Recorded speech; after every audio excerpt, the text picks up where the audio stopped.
What is going on, guys? DBG here, and in this video we are going to be talking about all of the new cards in NBA 2K21 MyTEAM. Apart from Gilbert Arenas, we talked about him in a video a little bit earlier, and man, like, if you're not going for that final reward, don't bother for Gilbert Arenas. 7 unlimited games, 10 TT online games, 10 TT offline games. Like, that is at least 4 hours of grinding for Gilbert Arenas, and he's awful, lads. He's nowhere near as good as Felipe Lopez, and you can get Felipe Lopez in legitimately 45 minutes of playing the game. Or after booting up your console, everyone has 1000 MC. Like, if you are just starting off the game, Felipe Lopez, the hardest thing for getting him is the auction house. That is literally it. But these cards right here, we have got Brandon Ingram, we have got Terry Rozier, as well as that we have got Jamal Murray. So yeah, let's go on to the stats right here. So we're going to start off with Brandon Ingram. So Ingram has got hot zones everywhere outside the 3-point line. He's got everywhere inside the 3-point line apart from one spot as well. He has got 13 Hoff badges, which is mad compared to the 6 he has in his last card. Thankfully, he's an actual upgrade, unlike Gilbert Arenas. But he's at a 93 ball. He has got 90 speed, 90 acceleration, 88 speed with ball, 90 driving dunk. Good lateral quickness. The rest of his defense is a bit lacking, but he's got that long wingspan, that Kawhi-like wingspan. He's got gold range, half catch and shoot, half difficult shots, half quick first step, half downhill. He's also got gold clamps, gold interceptor, gold intimidator. So he has a lot of things that are going for him, honestly. He really does. Got gold showtime as well. If we're looking at his animations, he's got 75, or base 75, which is good, which is like Siakam base, and he's got on quick. Like, Ingram's release is good anyway. He's got the good between legs, good behind the back, an awful escape though. And he's got a lot of good showtime dunks. So that does not look too bad, honestly. Like, that honestly does not look too bad. So we are going to go and have a look. Thankfully, someone actually gave me an account with all 3 of these players, so we can just check how he moves in game. The normal, I mean, that was just, I did not mean to do that there. The normal 2 escape's not terrible actually on maybe it's the normal 1 escape that's really bad. That's not awful. But the release is so cash, by the way. If you guys don't know about base 75, it's Siakam base, it's Jaylen Brown base. But obviously at this stage in the game, almost everybody has to have a release on quick to be effective. But yeah, it is Jaylen Brown base on quick, so it's so nice.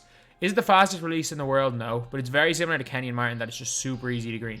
And like, it doesn't even matter, honestly, whether you are greening it in the from a quick stop or from the catch. But apparently one problem is, I think Splash was saying it, that if you catch the ball in the corner, the release timing is different. So if you play meter off, I don't think this release is as nice, because apparently it's faster from the corner than it is from the wing.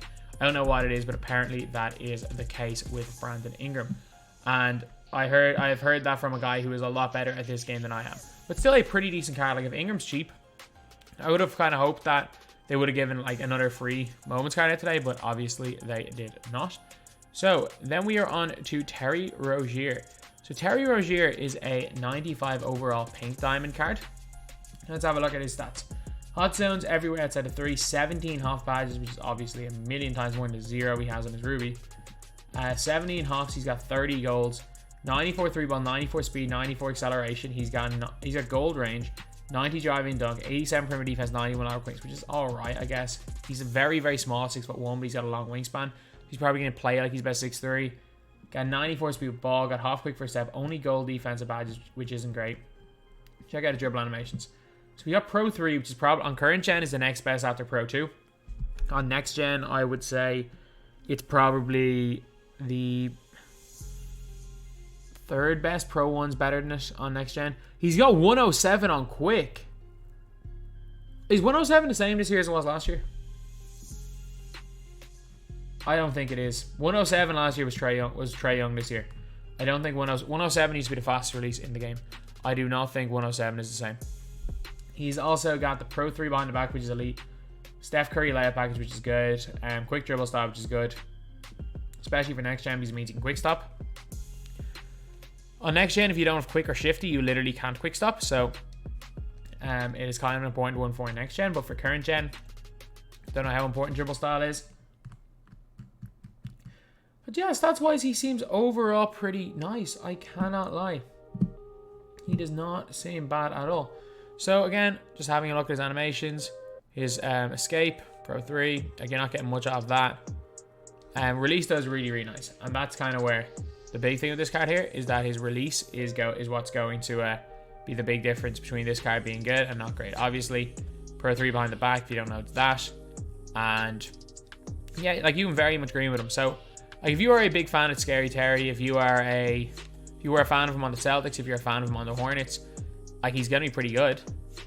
That's not let's say it how it is. Like he's gonna be a pretty decent card.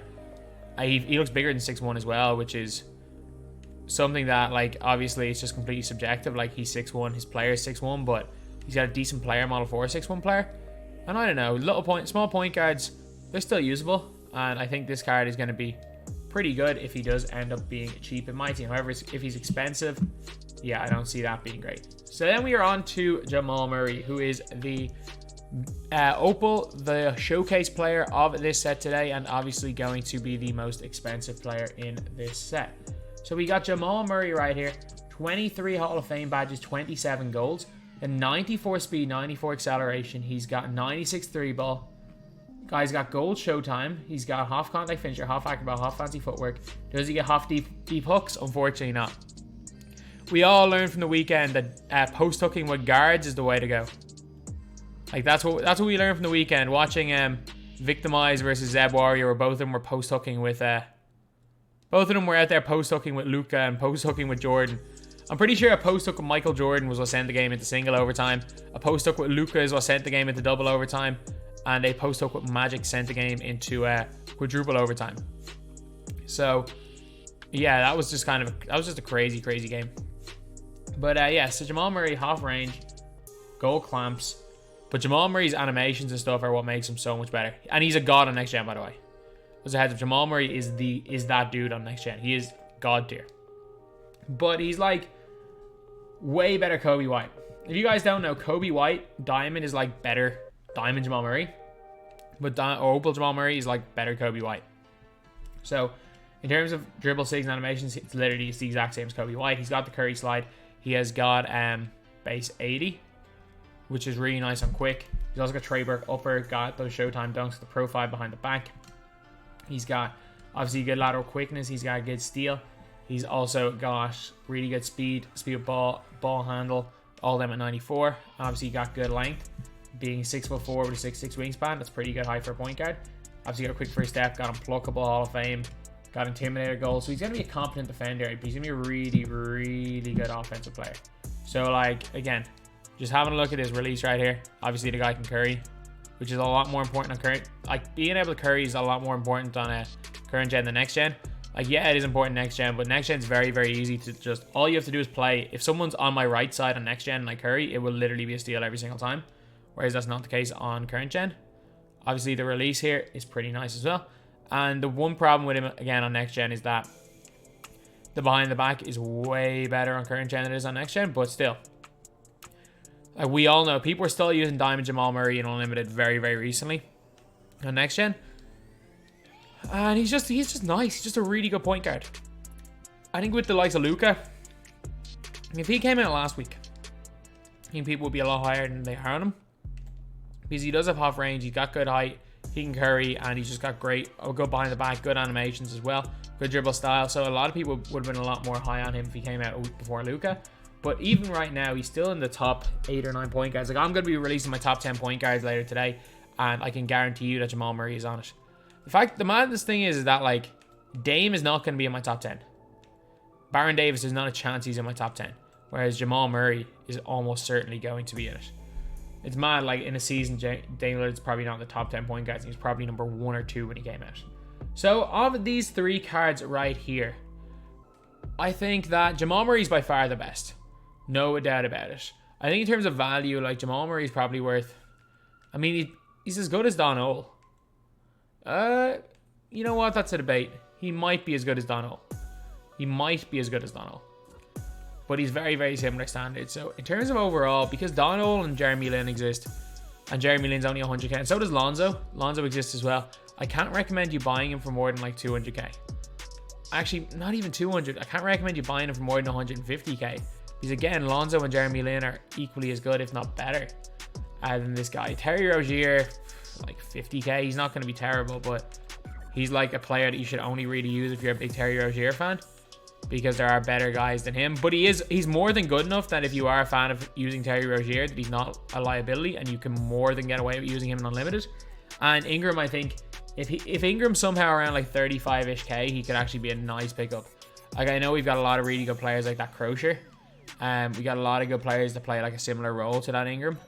But no, I still think Ingram could be a really nice card. He's got that good release, and he's got the, I don't know what it is. Current players with lower stats a lot of the time feel better than the historic players. I don't know what it is in 2K, but Ingram's just a beast. Ingram is an absolute beast. So I would say he's worth somewhere in the 30s. So I reckon Rozier, in terms of actual worth, probably somewhere in the 30s, because we got some ridiculous point guards, but I don't see him being cheaper than that. But if you're a Rozier fan, getting him for around 50 is not the worst thing in the world. Jamal Murray, actual worth, probably about 150k. Would not spend over 200 on him. But if you're a big Nuggets fan, he's going to be a god in game. And then Ingram, probably worth around the 30k. Not significantly better than Austin Crozier, but at the same time, obviously 90% of people would rather use a Brandon Ingram than an Austin Crozier. So he's going to be, for a lot of people, he will be worth it.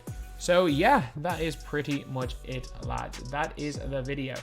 Thank you guys for watching. Please like, comment, and subscribe.